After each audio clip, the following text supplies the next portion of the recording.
guys, so it's a pleasure to welcome Yong-Seon today. So Yong-Seon graduated from UC Davis on Berkeley College with an honors division of Untitled Chapter. So he only worked recently on respect to cosmology, so CMB, polarization, infrared background actually, and lensing of it.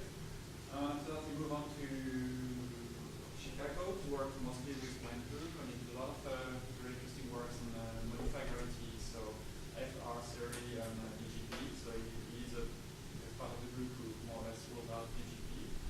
After that he moved to Portsmouth, so this is for cosmology and gravity. I'm going to talk about various types of general relativity. Thank you. First of all, thank you for your invitation to CITA.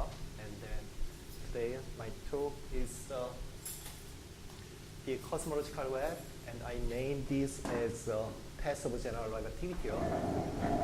To begin with, let me introduce to you my collaborator and ICG, the Portsmouth the Cosmological Institute, and David Bacon, the weak ranging expert, and the Kazuya Koyama, and Louis Martin, theorist, and the Will Possible is the expert. Can you talk a little louder, I guess, for the people in the back? I'm sorry. It's the expert in the redshift, the space, the power spectrum measurement, and also the Olivier Doyle is the outside the collaborator in the CITA. So let me begin with some brief introduction. So what is the outline of my talk? And first of all, this is the something about the cosmological acceleration. Actually, we want to understand why we have the cosmic, the accelerating, the cosmic expansion at this point can be explained by dark energy, and also that we can explain this by some the modified gravity. And technically means that there is some possibility now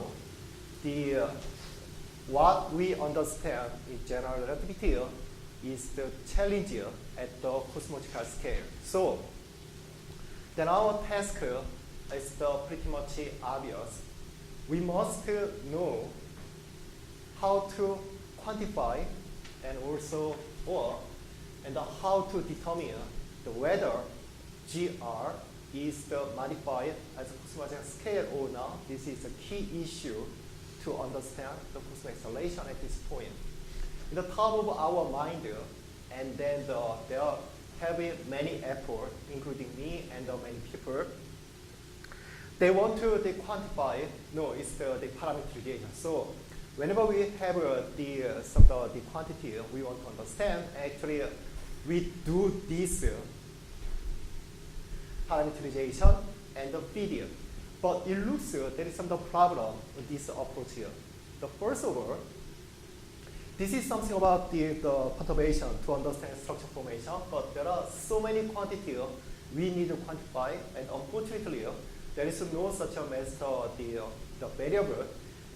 Even if we find some master variable, the approach, the theoretical approach to this modified gravity is different from the dark energy. There are no such it's really hard to build the modified gravity to satisfy every consistency in the GR.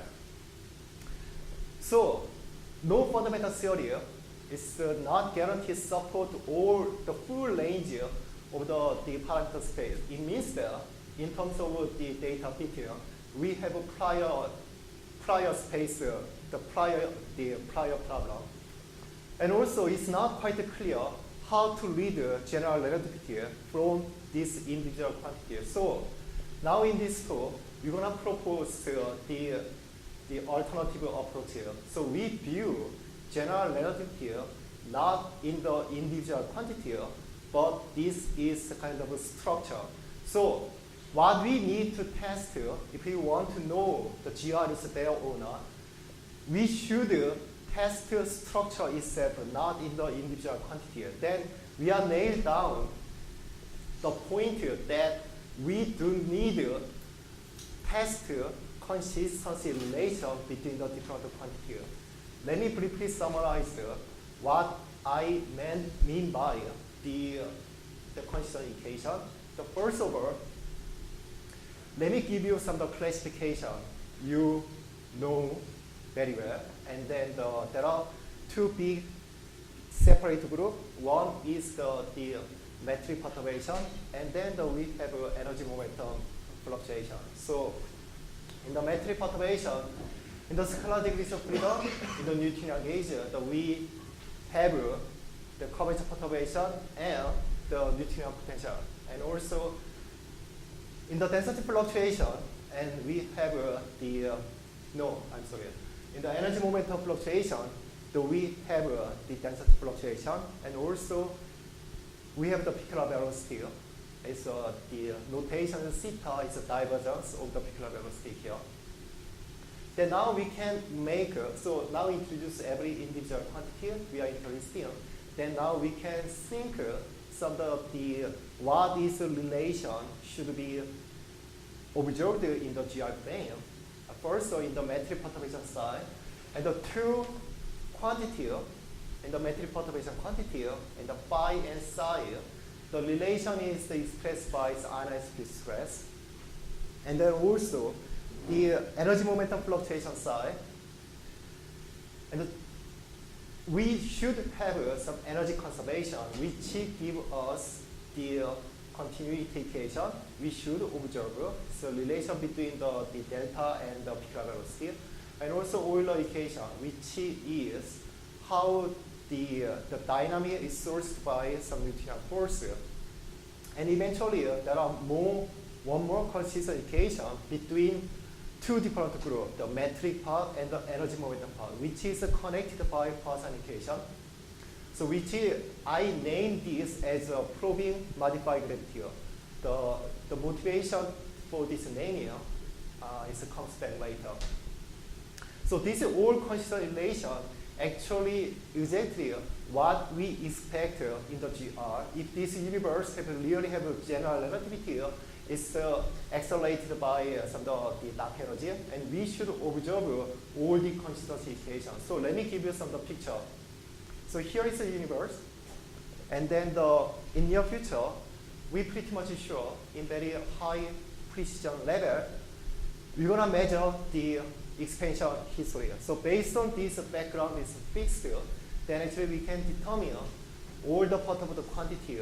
It's kind of different if given model, but once this model is given, then actually we can define the metric perturbation, phi and the c, and which gives analytic stress. Now let's go over the energy momentum fluctuation side. The first density perturbation. So we have each component, the baryon and the cold dark matter. And then actually what we measure of the density fluctuation is always we measure the summation. So actually there is a delta B, delta C, but actually eventually we measure density fluctuation of the matter. But we should not exclude the possibility of the even very small scale, the dark energy can clumping. So we just add some more possibility. Then actually what we expect from the experiment probably is something is the total density fluctuation, which has everything. Now it's a final component, it's a peculiar velocity. We have a peculiar velocity of the baryon, and then as far as there is some universality of the free fall, then we can estimate the cold dark matter. And eventually what we are interested in is then the peculiar velocity of the matter. So as I told you in the very beginning of my talk, I'm not going to attempt to parameterize every single quantity. It looks really messed up. But instead, we're looking close to what exactly we expect from the consistency relation from the general relativity. The first one, in the metric perturbation side, and the connection between the phi and psi give the relation to the anisotropy stress. And actually, we measure density fluctuation, all the summation of the total density fluctuation, and the peculiar velocity side, and then we assume we are able to estimate from the baryon to the peculiar velocity of the matter because there is some universality to free fall. Now we have these three separate islands. And the first, in the energy momentum side, and the two separate islands can be connected by energy momentum conservation, which is called as a continuification. And also, the metric perturbation side is not isolated at all because we have the quasi-indication which connects between the how particle view the potential well. And also there is something extra, and which is also the pops up from the energy conservation side, and given force how dynamic comes up, which is Euler equation. So eventually every single component is connected to each other. So we have some of the, if this world is built up by the general relativity, even this large scale size, then we should observe this cosmological well. So when we mean by the modified event here is that any part of this consistency is the breakup. So the reasonable approach here to prove the GR is really there or not, probably the test this consistency equation. This is something I'd like to introduce you in this talk. So the end of the introduction, a pretty long introduction, but let me go over the content. So I have some of the B contents in my talk. And the first of all, I'd like to briefly introduce you how to measure this building block. So we must understand first how to measure this individual quantity, metric perturbation, and density fluctuation, and peculiar velocity. And a brief introduction. After that, I separate the consistency equation part into two. The first one is coming from the energy momentum conservation. So I'd like to tell you why do we need to test the continuity equation. And then is there any way we can observe or constrain anisotropy stress. And finally, the final consistency equation, I named this probing modified gravity. I'm going to tell you shortly later. So eventually, the ultimate test and separate out the GR and the modified gravity. First, the measurement. So how do we measure the metric perturbation? Back to the diagram. So this is something on the left side in the metric perturbation, and we have the two quantities. Unfortunately, there is no way to separately measure directly measure the curvature perturbation and the Newtonian force, but still we have the way to measure the combination of these both quantities by recranging. So here is a galaxy, and the galaxy experiences all the distortion along the line of sight, and eventually we observe the magnification or shear, and which actually give the information of the combination of these two quantities. So that is the way how we measure this information directly. So second one. Now it's the matter energy fluctuation side. The first here, the density fluctuation delta. So in our purpose to the consistency equation, and it's really important we use the method which guarantee what we measure is the total density fluctuation. So the best way we suppose at this time, actually it can be improved in the near future, but at this time we believe that we can be sure to measure total density fluctuation in this way. As you know, there is no way to measure directly total density fluctuation. So we actually measure galaxy distribution and estimate this by determining galaxy bias. I think that this is the best way. So it put I suppose the large scale potential well there, and then the top of the one galaxy in the cluster and the one here, and then I suppose that. and put one galaxy in the other galaxy. So this is a two-point correlation function in the two different halo. Why I'm sure, why I do use this, because this distribution probably is the influence by the whole potential well, which is formed by total density fluctuation, because the curvature perturbation is always formed by total density fluctuation. Then actually, this two-point correlation function in the two different halo may be the measure total density fluctuation, but in this way, still I have some problem, and the measuring the bias is really important, but it looks very difficult, and the work is in the progress. Now, the final, the Bristol, the peculiar velocity. I think that I need to explain the extensive way, because we're going to use a new proposal to how to measure peculiar velocity in the optimal way for our purpose of the consistency equation. So in the diagram, so saying we are interested in peculiar velocity of the matter, but based on the universality flipper, and we actually measure the peculiar velocity galaxy, and we estimate the matter peculiar velocity basically. So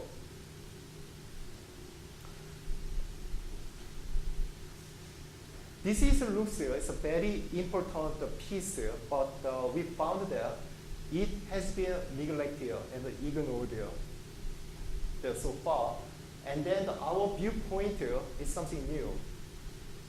People just, when they say tracing large scale structure, they just keep in mind, okay, we can trace this by using the density fluctuation, but we believe that the density fluctuation is measured by peculiar velocity is also independent way. So actually we have two different independent tracer. We can trace a large scale structure by density fluctuation or by peculiar velocity.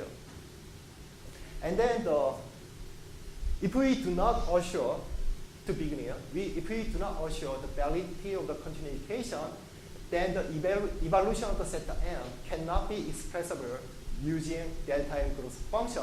So actually, we should introduce the both quantities separately, and then there is some simplest way. Actually, you know the sigma a, the fluctuation, this convolution within a megaparsec.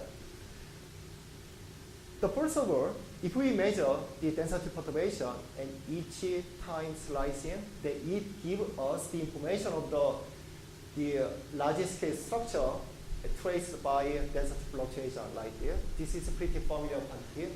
But also, in addition to this, because I tell you the structure formation by peculiar velocity is independent, so why not? So we can introduce the other quantity. We just switch delta delta with the measurement of the zeta zeta. Then actually we have two independent traces of the large scale structure. So key point to have this, and then we must measure peculiar velocity separately, not the combination of the delta or zeta or something like this. Can you do that? And possibly we can do that, at least theoretically. The first of all, what do you mean by some of the peculiar velocity? Actually, the effect is known by peculiar velocity in the redshift distortion has split into two things. The first one, in the very small scale, we have the finger of God. But because we are interested in the linear motion, which actually just distorting the circular shape, and then there is some linear motion effect by peculiar velocity. So we are interested in there. So collect a sample and the ensemble average in the redshift space, and then we have a redshift space the power spectrum, which have three components. The first one is that the galaxy power spectrum in the real space, and then the correlation, cross correlation in the real space, and also p zeta zeta. This is exactly piece we want to know in the peculiar velocity experiment, and which is also there. Mu is the cosine of the angle in the Fourier space. So basically, if we get the information of the mu, actually we can do this because the cylindrical projection in the parallel and the perpendicular component, actually we give the information of the angle there. Then actually means that we don't know the information of the mu, actually we can make some of the learning class. Then possibly we should have information p theta theta.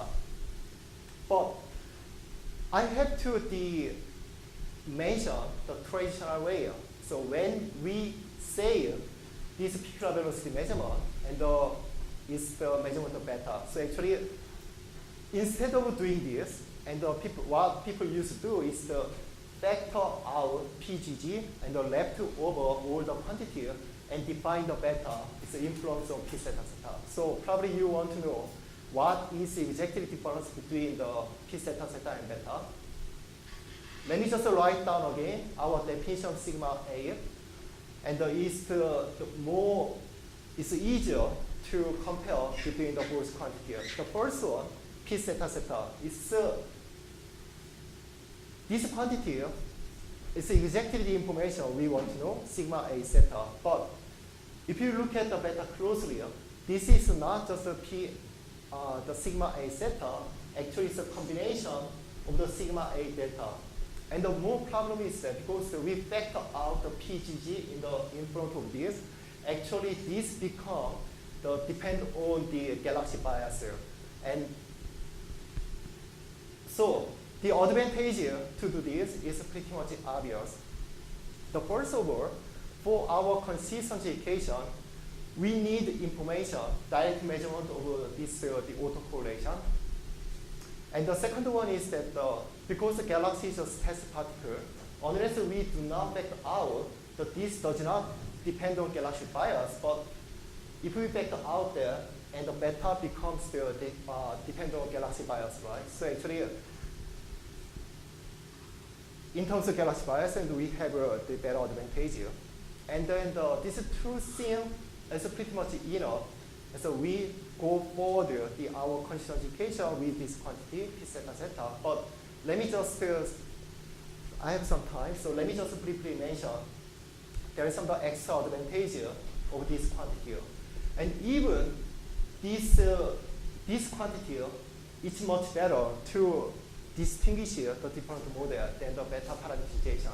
For example, let's compare in two separate spaces, the LCDM and the DGP. Probably the separation DGP is completely different because it's different quantity.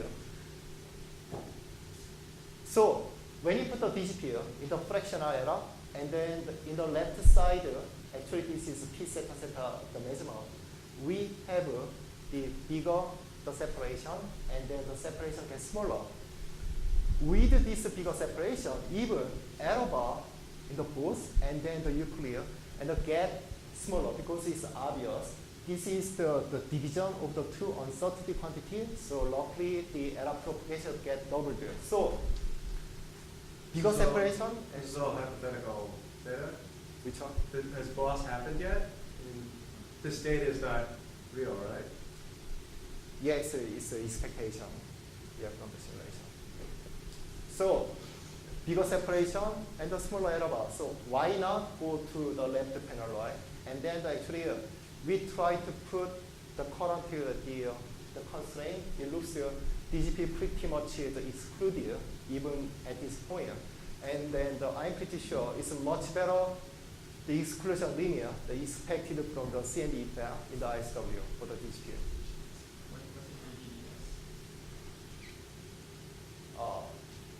There's some experiment, but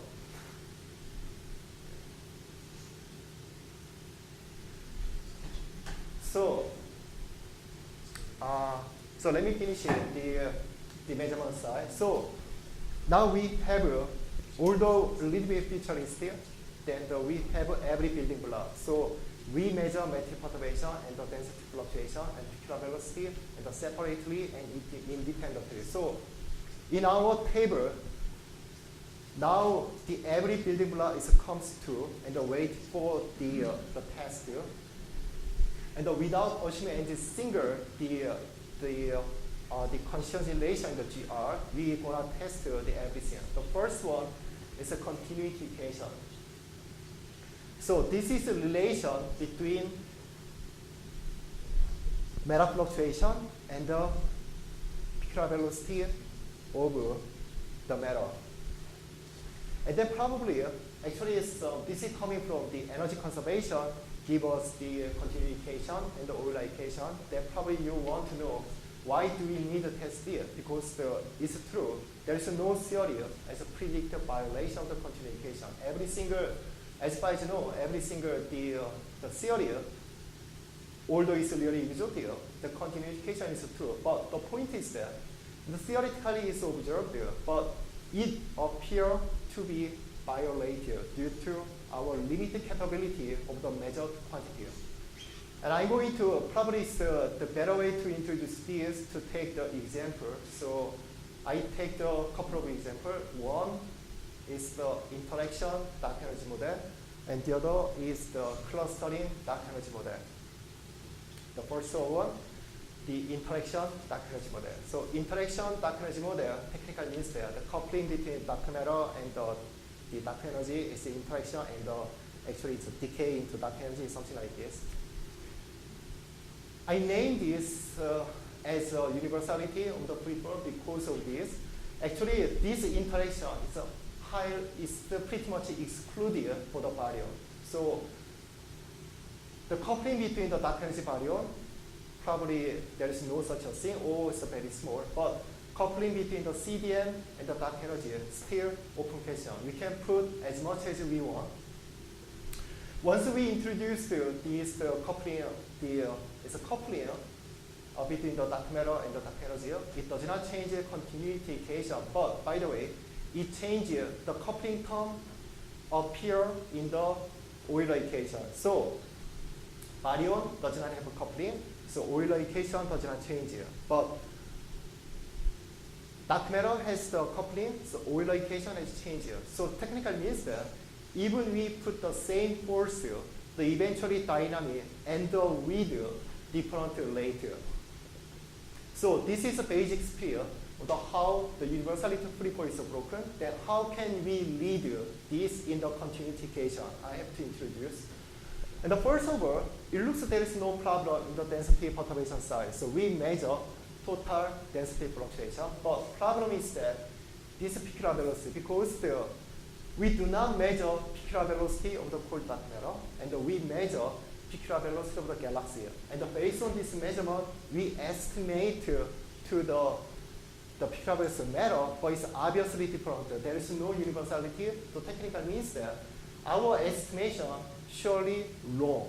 So this continuity equation appear to be broken due to our limit of the capability to measure peculiar velocity of the matter. So put some reasonable level of the interaction, and actually I found that as we expect, the interaction dark energy is the deviate from the zero. It's the continuity equation is modified, and we put the Euclid, the future experiment, and then you can pretty much detect such a deviation in the future. So second example, you would be also interested in clustering dark energy. So at this point, there is no problem in the peculiar velocity side because actually there is no change in the Euler equation. Now the problem is the density fluctuation side because there is no way to measure peculiar velocity of the dark energy. So what we measure is always the peculiar velocity of the matter. So if we want to observe this continuity equation is preserved, actually we must put the density fluctuation of the matter. But if there is the clumping in the dark energy, and the total density fluctuation is not the matter density fluctuation, it's become total density fluctuation, and the width held by some the matter peculiar velocity, again, our continuity equation appear to be broken. So this is a couple of examples, and also this can be observed in the future. So to summarize this subsection, then there is some theory. So possibly which we expect the violation of continuous education, so we should not assume in the to beginning. So next one, how to test the anisotropy thread. There are many methods proposed now, so one of them is probably this. Although we are not able to separately or directly measure the curvature perturbation, but we can measure density fluctuation and we estimate the curvature perturbation, and we measure peculiar velocity of the matter, and we estimate the C, and eventually we compare the phi and C psi, and we are with the quantity of the anisotropy thread. So first one, that's a Poisson equation from delta, estimation of the curvature perturbation, and the Euler equation, and measure the peculiar velocity and go to the Newtonian force, and to estimate the quantity as it give the information the anisotropy stress. So here is the example. DGP has anisotropy stress due to deep silent general event. So actually we can also detect in the future experiment. Now we are ending with the final section. So the last section is the consistency equation between metric perturbation and the density the fluctuation. Why I named this probing modified relativity? Because from our knowledge of the current modified relativity, the theory, we have some DGP or FI relativity, and it appears to be that this is just a modification how the particle looks a potential wave. So for example, after there is some DGP there, in the self-acceleration branch, if the particle looks the potential wave, and there is some screening effect, and then actual potential depth looks shallower. And actually in the normal branch, something opposite happens. So the actual depth of the potential looks deeper. So technically, the way how this particle view the potential wave is the information preserved, how the Poisson equation is modified. So to test this, the piece of the consistency equation, actually we can name this as the probing modified relativity. Let me approach it from the simplest GI model, where there is no anisotropy stress and the Newtonian force. The psi is not the independent quantity, and the phi is enough to represent every piece of the information. So we do not need a piece of the peculiar velocity. Only one thing needed is the delta m, and there is there's no dark energy fluctuation, so delta m is enough. So let me summarize the simplest GI model. So first one, there is no anisotropy stress, and then there is no dark energy clustering, and then definitely there is no modified relativity. So here we just need two pieces of the information. The first one is that the curvature perturbation with density fluctuation of the matter. The phi is measured by the weak ranging, and then the density fluctuation is measured by galaxy survey. So in principle, it's really easy how to test this the Poisson equation works fine. Just compare our measurement in the each time slicing in the delta m, the phi. Let's compare both with this the relation. Then we can end up with okay, the Poisson equation works fine or not. We can determine it. But here is the problem. The while we are able to measure density fluctuation in the each time the slicing, but unfortunately the phi we only measure the integrated effect. So there is no way to compare these both quantities at the same time. But alternatively, because this is the integrated effect, we already know the every single slicing of the density fluctuation, then actually we can compare, we reconstruct this measurement as an integrated effect, and actually we can compare both integrated effect, and finally we compare the measured integrated effect and reconstruct the integrated effect. How can you do this? We can do this in this way. So this is the weak ranging the CL power spectrum, and we can split in the discretized way. So here is a galaxy, and eventually it's experience a full range of the potential well. And then each piece of the potential well gives an integration effect, although we do not know any single field. But for the density fluctuation side, we measure each time slicing. So then it means that delta M can be transformed into the phi. So actually we can transform phi into the delta M by using this the personification. Then actually we can replace this with the measured quantity. Then from this measured quantity, we appropriate the window function using personification. Then actually we can replace, we can reconstruct the ranging power spectrum. So we have two ranging power spectrum. One is the measured ranging power spectrum, and the other one is the reconstructive ranging power spectrum from the density perturbation. So if this personification is true, then actually both quantities should be equivalent. So we can judge it. First of all, two quantities is equivalent to each other, then we can conclude that simplest GR model is truly out there. And or if we observe this equivalence is broken, then actually we are end with two possibilities. The first one is really obvious because we assume the personification is validated, but now it's broken, so gravity should be modified. This is the first conclusion.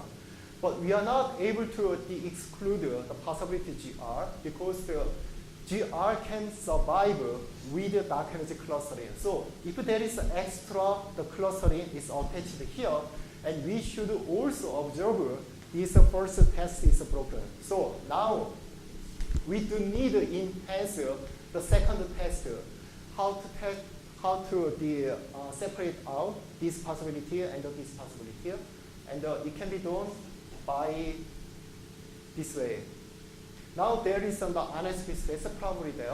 So pi and psi is the not dependent quantity. It's completely independent. So density fluctuation estimate phi and zeta m estimate psi. Now we do need a full relation, but principle is the same as in the first test. So now we are pretty sure the ranging estimate of two independent quantities, and the phi come from the delta t, and the c come from the zeta m. So actually this is a kind of functional from the zeta t and the zeta m. We measure the quantity of the power spectrum of the weak ranging, and this is the unknown quantity. Now actually from the not only delta, actually in the each time slicing we measure full power spectrum. So density, the fluctuation, and then the peculiar velocity power spectrum, and the cross correlation. So we replace this measured quantity, then actually in principle we can reconstruct the ranged power spectrum. So now if there is some equivalent between this measured one and the reconstructed one, then technically we assure general relativity is there with dark energy clustering. So now, even this relation is broken again, that means that there's no such a thing in the GR. We should modify gravity. That possibly is the final conclusion. We can determine if really GR is out there or not. So its conclusion is that I introduced three pieces. So as I told you in the beginning, if we want to know the information of this large scale structure, then when we launch the experiment, we should mind every single piece of the information should be measured. The weak ranging should be measured, and the galaxy should be measured, and the peculiar velocity. For the galaxy and the theoretical, the progress is requested how to determine the galaxy bias, and the peculiar velocity is the same. And then once the single the information tops of our table, then we can start our test. First, we should test the continuity equation. If it's observed, and we can go over anisotropy stress constraint. And after that, actually, we put every knowledge we have, and then we are able to test of the GR. Because the time is a little bit left here, I'm going to show you some couple of slides and collaborate with the CITA, the people here. We try to use this method and not just for the test of the multiplied gravity, and we do need the test of the consistent test of the WF, the weak ranging experience, because in the future, the weak ranging is really important. It's a kind of a constraint key parameter determining cosmic acceleration, but actually we have the problem. There are many unknown systematic effects, it's possibly there, and we need to test what we have is really the weak ranging data set, the pure signal owner. And then actually, so we can apply the same method we introduced in the final section and reconstruct the WF power spectra with the galaxy survey. And in the future, if we have every single element, technically we can make the consistent test and then briefly review. And we can determine the bias if we have a spectroscopy, and we can use the cross correlation between density fluctuation and the peculiar velocity. If we have photometric relationship, and we can use a pair between the Langevin convergence and the delta M, and eventually we can use reconstruction I just introduced, or we can use also cross correlation and confirm what you find here. This is the possible way we can confirm what the measure of weak ranging is really true or not. So that's it. Thank you.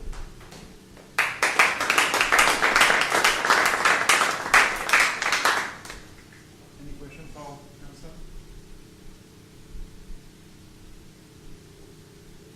How do you want to approach the continuity equation and say that a violation of the equivalence principle leads to an effective violation of the continuity equation? How large a coupling can you constrain? That was probably in I do not know the energy unit, but in the dimensionless unit, I don't know how to introduce it, but it's kind of the beta parameterization, which is dimensionless parameterization was 0.3 or something like that. And the point is that the exclusion limit of the baryon is 10 to minus 4, 10 to minus 3 order. And then basically by using this, actually we can test the coupling to the whole dark matter is roughly 10 to minus 1, 10 to minus 2. So actually the level of the constraint in whole dark matter is just one order difference between the current of the baryon exclusion limit. So this actually we can do by cosmologically. So that means that the exclusion limit of the baryon, coupling to the baryon, has some level, for example, 10 to minus 3. For cosmological, the exclusion limit for the whole dark matter is 10 to minus 2. Then you can make some rough intuition on this. Yeah. Right. One other question? Right. Let's thank Yong-Seon again.